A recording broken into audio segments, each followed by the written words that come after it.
What's up, folks? Welcome back to Tactical Tortoise. My name is Trevi, and it's time to cook some pasta because Games Workshop has sprung more leaks than a colander. Earlier this week, we just got the announcement trailer for the announcement of a new Imperial Knights Codex, but before the Codex is even officially released, we're already getting spoilers from that codex. So let's talk about them. Today we're going to be talking about the Knight Castellan and Valiant kit, as well as the datasheet for the Armature Warglaive. All three datasheets have been fully spoiled, although obviously there are a lot of faction abilities that we don't have the wording for quite yet. First off, let's talk about the Armature Warglaive. These guys are the little workhorses of the Imperial Knights faction, and we can see them pretty often on the competitive tables right now, either with mass armature lists or just as some objectives secured to be added into a free blade lance. It looks like they're not going away anytime soon with this glow up that their datasheet is going to receive. Right off the bat, we can see some impressive upgrades to their base profile. Each Armature Warglaive coming in at 16 wounds, which, well, unfortunately for them, count them for 3 points on Bring It Down, at least in the Knock Moon season, which does make them significantly harder to kill, but obviously there is bigger upside to killing them, although they are going to be pretty speedy. It moves 16 with a 2+ weapon skill to begin with, and a 2+ save. They are also moving to base 8 attacks, but that does come with some changes to their melee weapon profile. They have a 4+ invulnerable save against melee weapons, although it does look like they have potentially lost their invulnerable save against ranged weapons, although with that 2+ armor save, that's going to make up for a lot of that deficiency. It does mean that if a stratagem like Rotate Ion Shields sticks around, it will probably not be usable on the Armature Warglaives, which is unfortunate for them. Interestingly, all of the Knights have some pretty spicy explosion mechanics. This one, in Death Oaths Fulfilled for the Armature Warglaive, just makes it explode for D3 mortal wounds within 6 on a 5+ rather than the normal 6+. So as befits their aggressive nature, these guys are going to be up in your lines, mixing it up with you, and can be dealing some additional mortal wounds when they blow up. This is probably the one situation where having a more likely explosion roll is pretty good for you. They also augment their speed with the Glory Hounds ability, which adds +2 to their charge rolls and 3 additional inches on Pile-In and Consolidate moves. Move 16 with +2 to charge and a 6-inch Pile-In Consolidate. It's pretty spicy. We also have Sanctified Bulwark, and this is an ability that we're going to be seeing a lot on these datasheets. -1 damage. It's just a Duty Eternal, reduces damage to a minimum of 1 from incoming attacks, which makes this guy significantly harder to kill than almost any Space Marine Dreadnought. He is toughness 7, but with that 16 wound count and a 2+ armor save, he's going to be super duper tough to take down, especially with that hefty invulnerable save in melee, which means that they don't immediately die on the swing back once they get stuck in. This also comes with some interesting weapon profiles. Now, we do have their main weapon, the Thermal Spear, seeing a little bit of an upgrade, going from Assault D3 Blast, going from an Assault D3 weapon to a flat Assault 3, and having its damage profile changed to a flat damage 4 rather than D6. So instead of being a regular Melt-A-Gun that fires at slightly longer range with a random number of attacks, it's a flat number of attacks and a flat number of damage, and still has that Melter roll, increasing its damage to 6 if it's within half range, so 12 inches in this case. It also has a standard Melt-A-Gun that it can mount on the top of its chassis, as well as on its other arm, a Reaper Chain Cleaver, which is the weapon that we're really here for. This thing has been altered quite a bit, losing its 3 flat damage profile for instead a 2 damage profile on its strike attack, although we do have to keep in mind it did get a boatload of additional attacks with that datasheet update. Now swinging 8 times with that 2 damage, strength 9 AP2 weapon. Or we can swing with a sweep attack at AP1 for 1 damage, but making 24 hit rolls. Holy crap!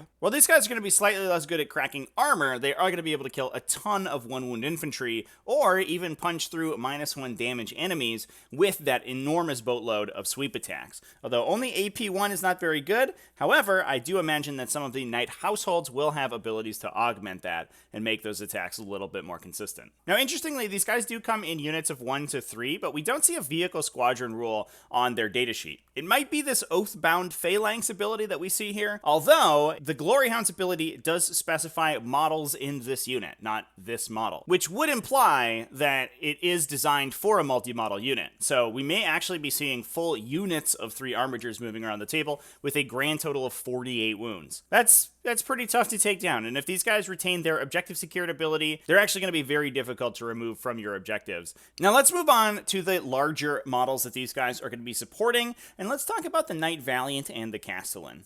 Starting with the Valiant, we can see some very impressive changes to their base profile. The Valiant starting at 32 wounds and getting that 2+ save as well, going up to a 12-inch move and weapon skill 2 on its top bracket. We also have some significant changes to its weapon profile, so the Conflagration Cannon moving from a 3d6 strength 7 flamer to a 4d6 strength 6 flamer, although getting an AP value for its trouble. It does seem like Games Workshop has been trying to make a differentiation between the dedicated anti-tank weapons, which are supposed to be strength 7+, versus the more heavy anti-infantry weapons, which are meant to be strength 6. We saw this change also in the Tyranid Codex with the Tyrannifex Flamer on its top bracket, going from strength 7 to strength 6 as well, but gaining some additional shots for its trouble. The Shieldbreaker missile has also been upgraded, now strength 12 instead of strength 10, AP 6 instead of AP 4, and shooting D3 plus 3 damage rather than a flat D6. And as always, each Shieldbreaker missile is one use only and ignores invulnerable saves. Siegebreaker Cannons getting a little bit of an update as well, going up to strength 8 AP2 and flat 2 damage instead of D3.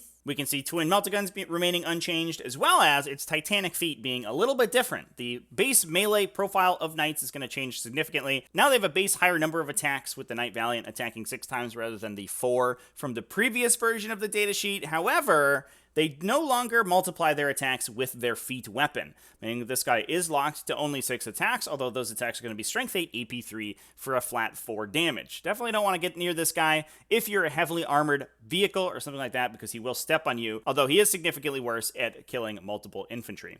It is interesting that the Knight Valiant has gone up to that weapon skill 2+, although that weapon skill and ballistic skill can degrade, which is unfortunate for it.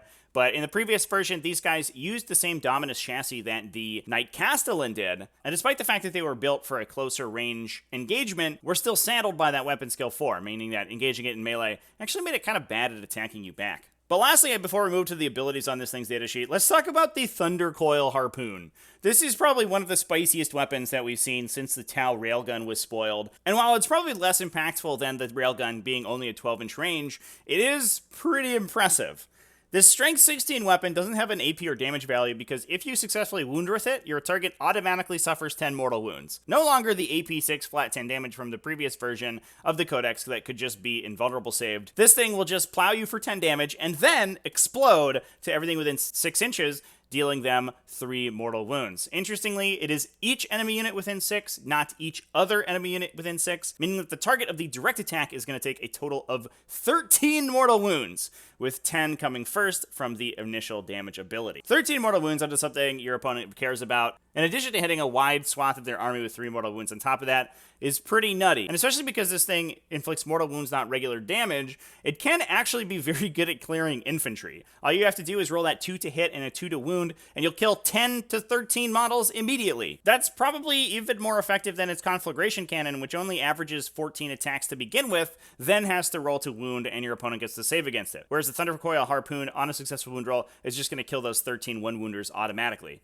That's pretty spicy. Obviously, the 12-inch range is a big problem, but if we see sub-faction abilities like House Raven be retained, then I imagine these guys will have a lot of ways to increase that threat range, either with advancing or maybe just increasing the base range of the weapon to begin with. Now, there is additionally some spice in the abilities section of the datasheet.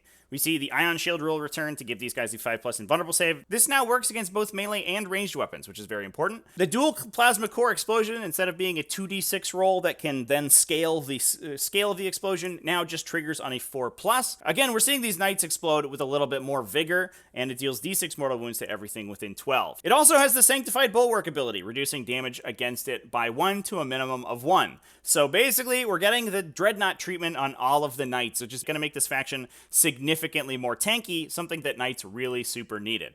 Now, the Adamantium Flame ability is super interesting and potentially belies some of the additional abilities in the Codex. It allows you to ignore the result when making a Dominus Malfunction roll. I wonder if, in exchange for their newfound resilience, Knights are going to be getting a vehicle damage chart that might be built into the Super Heavy Walker or Throne Mechanicus abilities. I think the ability is probably pretty flavorful, and it gives a little bit of an extra bonus for the Knight Valiant, obviously wanting to be up in the fight and taking a lot of damage, but being able to ignore the additional effects of that damage means that getting stuck in and using your 2+ weapon skill and your conflagration cannon isn't going to hurt you too much. Now, what's interesting is as we move on to the Knight Castellan, and I apologize for the graininess of the screenshot, this one is a little bit less legible. We see that some of these abilities are slightly different, so all of the Knight chassis aren't going to be exactly the same. The Castellan comes in with a different weapon skill, ballistic skill characteristic, and interestingly, their weapon skill and ballistic skill doesn't even degrade, meaning that this more ranged version of the Valiant is going to be able to sit back in the back edge of your table and fire basically without penalty regardless of the amount of damage that it suffered on the swing back. Its move and attacks characteristic do degrade, so it will become worse in melee as it takes more of that damage, but with that base weapon skill 4+, it's actually never going to get any worse at hitting you in melee with those 4 attacks. It also retains that Titanic feat profile, so they're going to be swinging at strength 8, AP 3 for a flat 4 damage. And now similarly to the Valiant, we do see some very basic upgrades to its ranged weapon profiles. Both the standard and the supercharged modes of the Plasma Decimator have dropped down to 36-inch range from 48 inches, and in exchange have been supercharged for damage, with the standard Plasma Decimator going to damage 3 from 1, and the supercharged version going up to damage 4, but are otherwise unchanged, with both varieties firing 2d6 blast attacks, and the supercharged ability dealing a mortal wound each time it rolls a 1. We see shield breaker missiles, twin siege breakers, twin melta-guns, and the Titanic V profile we mentioned earlier, all carried over from the Valiant profile, although obviously the exciting part is the Volcano Lance. This thing does significantly more damage than the previous version. The previous version being a d6 shot weapon firing for 3d3 damage, so between 3 and 9. Now we're seeing the Volcano Lance firing 2d3 shots at that 80-inch range, going up to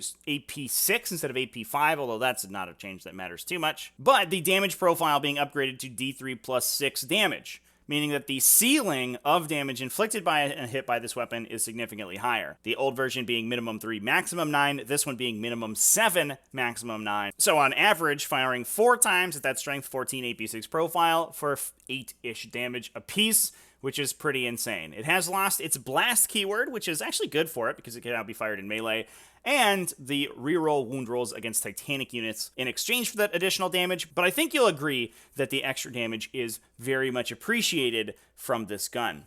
We do see some abilities being retained from the Knight Valiant. Ion Shield, Dual Plasma Core Explosion, and Sanctified Bulwark carry over exactly unchanged, but this guy swaps out Adamantium Flame for Battlefield Dominion. While an enemy unit is within 6 inches, it loses the Objective Secured ability, which means that this thing is going to be really good at holding your backline objectives. If your opponent is fast and has a lot of speedy Objective Secured units, they are no longer going to be able to run up and take objectives away from the Knight Castellan instantly, because he'll then remove that Objective Secured ability and potentially outnumber them on the objective. We could also see it used a little bit more aggressively, although with its relatively poor melee profile, that might be less useful in order to remove objective secured from enemies holding center objectives, so you don't even need to worry about wiping those units out in order to steal those objectives away. I imagine that Knights will retain their ability to count as multiple models when controlling objectives, meaning that removing objective secured from enemies, even if you yourself do not have objective secured, will move to raw model count, and Knights will often be able to outnumber their opponents on those objectives. I hope we do see some strong primary objective control from Knights, because that has been one of the weakness of the Knight Codex in the past, and has been such a weakness of the Knight Codex to have sunk the army in a lot of matchups previously. Well, some of the upgraded damage profiles in these data sheets are pretty extreme, specifically thinking about the Thundercoil Harpoon, potentially the Volcano Lance, and maybe the Plasma Decimator profiles. I appreciate that Knights have mostly gotten more survivability rather than more damage output. Typically, they didn't necessarily need more damage output, but in the 9th edition metagame, Knights weren't really able to take a punch with so much anti-tank being scaled past where Knights could reasonably survive it. Knights getting additional wounds, additional save, and a damage reduction effect makes them significantly harder to kill, and I think it's probably going to make the faction a lot more fun and reliable to play. I'm really excited to see what further reveals are going to be coming out for Knights. They are an interesting faction, and I know a fan favorite. A lot of people still play Knights despite the fact that their rules are relatively old and that they aren't hyper viable competitively. So I'm hoping they get a big enough glow up that we see them return to the field, and all those Knight stands will be able to take out their big stompy robot boys and actually, win some games. And with that, that's all the spoilers for today. Let me know what you think about these Knights down in the comments. Are you going to be playing with them, or are you not looking forward to playing against them? Thanks for watching. watching all the way to the end of the video. Big thanks to everybody who supports the channel over on Patreon at patreon.com/tacticaltortoise. Also, YouTube channel members, Twitch subscribers, all those people who help me do what I do, make videos. I really appreciate you. Remember to keep it classy, folks, and have happy wargaming.